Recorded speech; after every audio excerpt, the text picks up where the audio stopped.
What is going on, guys? Welcome back to the channel. Another day, another video.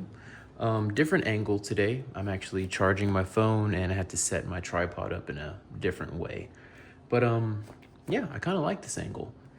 But what we're gonna be doing today is just going over the DRACOTAIL canine list that I plan on taking to the Houston Regional tomorrow, and going over like why I'm playing certain things, going over some of my tech options, and probably doing like 1 or 2 test hands at the end of the video just to show off exactly what the deck can do. And I'm gonna go ahead and preface this. My little dude is watching a movie right now, and if you hear a baby in the background, that is my son.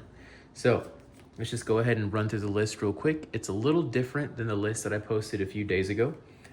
But yeah, I kind of remade the deck to combat what I feel I'm going to be playing a lot tomorrow, which is going to be DRACOTAIL, Yummy, maybe some K9 variants, and most likely some Mitsurugi too.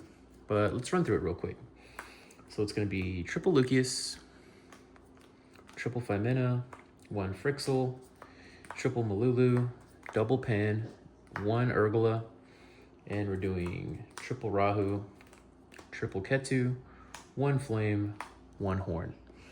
Pretty standard, nothing spicy, no crazy ratios. I feel 1 Frixel is enough, but the 1 Frixel is kind of good just to keep establishing more resource management if you're playing the cross sheep, because you can go cross sheep, summon an Arthaline or a Golomel, summon back out the Frixel, and then Frixel effect can add more stuff from the graveyard back to your hand. Kind of cool. We're gonna go with a little heavier canine package this time. So we're going the triple Azuna, 1 Lupus, triple Jokul, 1 Lantern, 1 Noroi now, with 1 case of canine and 1 X-Force release. So the reason that I'm playing the 1 Noroi now is just being able to facilitate a Ripper before committing anything to my DRACOTAIL lines. So before I was kind of iffy on the Noroi, but learning like more lines, learning how to utilize like cross sheep to like cycle, like I said, the Frixel. Noroi is good because it gives you extra bodies. It gives you an early Ripper to protect against like a Nib, a Veiler, an Ash Blossom, etc. So this really grew on me. I like it a lot. So yeah, I think it's 11 K9 cards now versus I think the 10 I was playing before, something like that. For hand traps and none engine, we're going triple Fulos, triple Ash, and going triple Super Poly. So I really liked the Super Poly when I was playing it in my list that I got my invite at the last Houston Regional. Caught a lot of people off guard, and I feel since Yummy is going to be really prevalent along with DRACOTAIL, I feel it's always going to be live. And even like in the Mitsurugi matchup, it's going to hit something. And then there's going to be some mad lads playing like VS or playing Crystron, and there are some few interactions where Super Poly does come up. So I like it a lot. And then also, let's just keep going with that.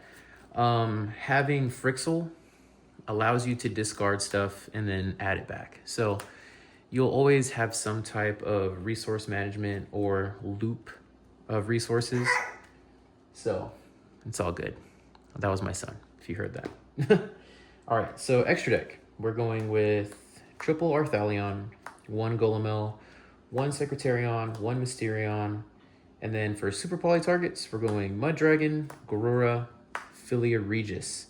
So Philia Regis is cool because it can hit field or graveyard.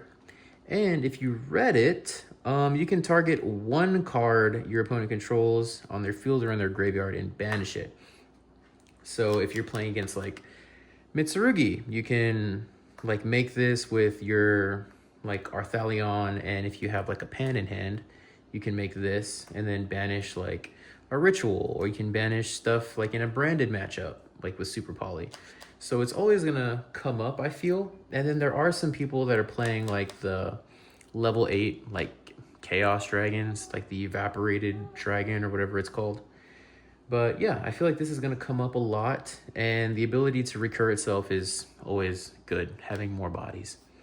And then for the rank 5s, we're doing 1 Valon, 1 Ripper, 1 Werewolf.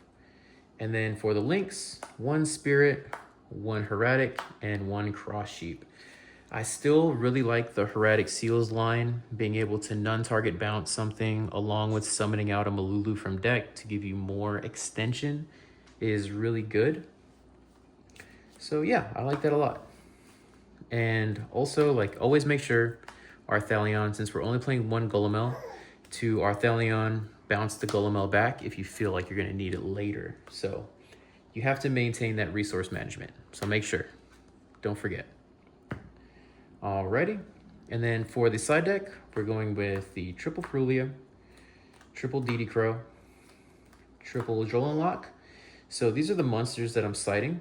I wanted to main Prulia, but with VS K9 kind of falling off, it's not as necessary, I feel, anymore. Like, sure, like 1 Prulia might get you 1 or 2 draws, but is that going to be enough to combat like an entire created board, you know? I like the DD Crows because it kind of crosses over into a bunch of matchups. Like if you're playing against DRACOTAIL, you can hit like the Frixel target, you can hit the Arthalion target, you can hit the traps in the graveyard so they can't be recycled. And then Jolanlock is just Jolanlock. It's good against like Mitsurugi. It's good against, if you do play against like VSK9, you can hit that. You can also hit like the Striker matchup, Lunalight, etc. And then the DD Crows are good in Lunalight. Just hit the Panther Dancer or whatever it's called in the graveyard and you're Gucci from there.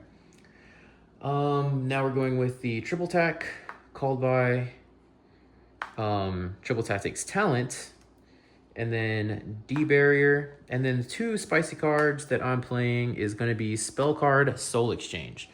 So Spell Card Soul Exchange basically says immediately after this card resolves, tribute summon 1 monster, and you can tribute summon monsters your opponent controls even though you do not control them, but it cannot be tributed this turn.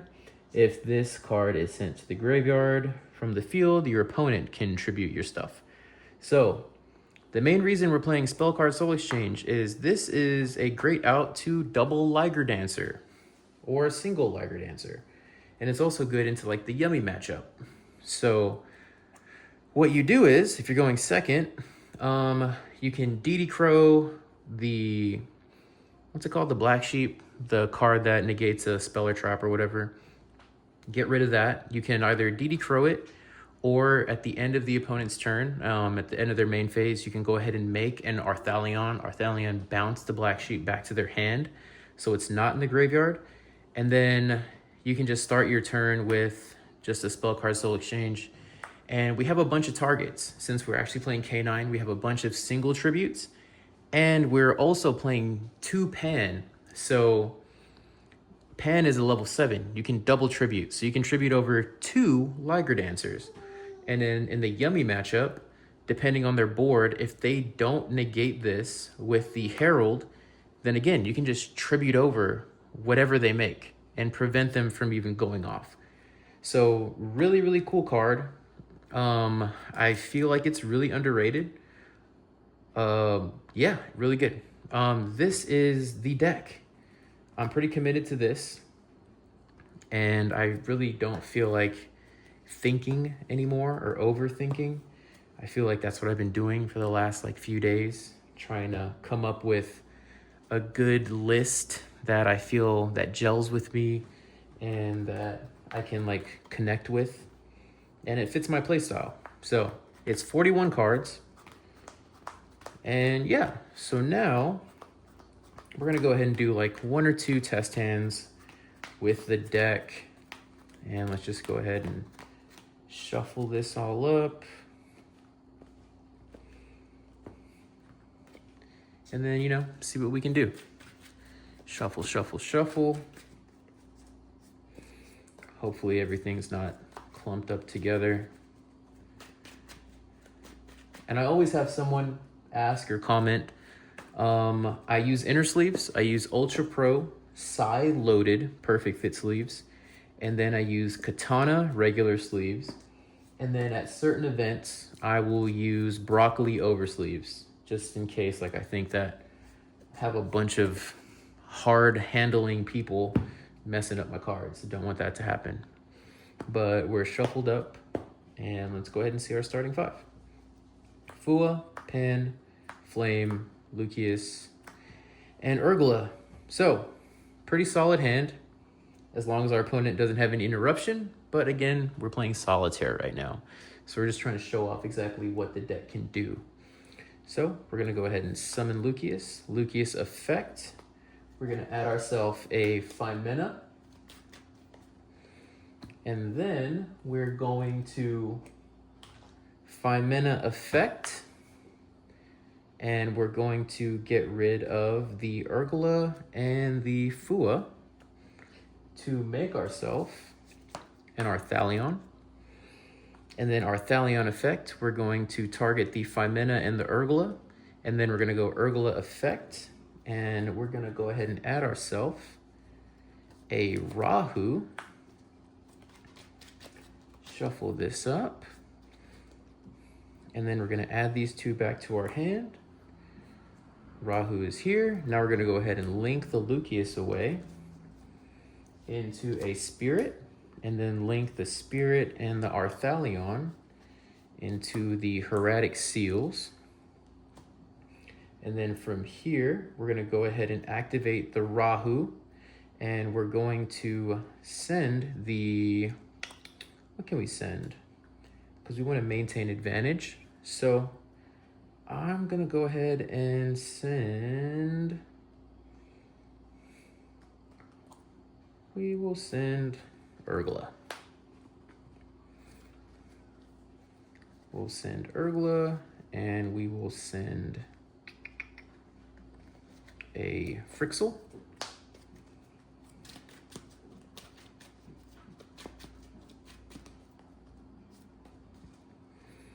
To summon out a Golem.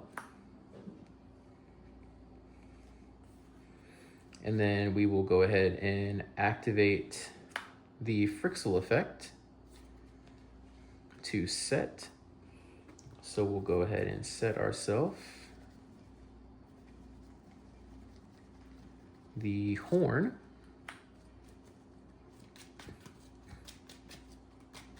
Shuffle this up.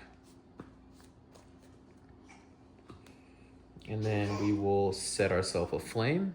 And then we'll go Urgula effect engrave to put this at the bottom. And we'll go ahead and add ourselves either the Lucius or the Frixel. It just depends on what you value the most. I'm just gonna go ahead and add Lucius. It's a really good normal summon. And then this is what we're ending our turn with. We have the Hieratic Seal, which is a non-target bounce. And then we'll summon out the Malulu from deck. We have Horn, we have Flame, we have Golemel, that's a pop. We have Femina in hand with 2 monsters, or we can use the Golemel. And then we also have the Arthalion engrave that can trigger whenever 2 or more monsters are sent to the graveyard at the same time.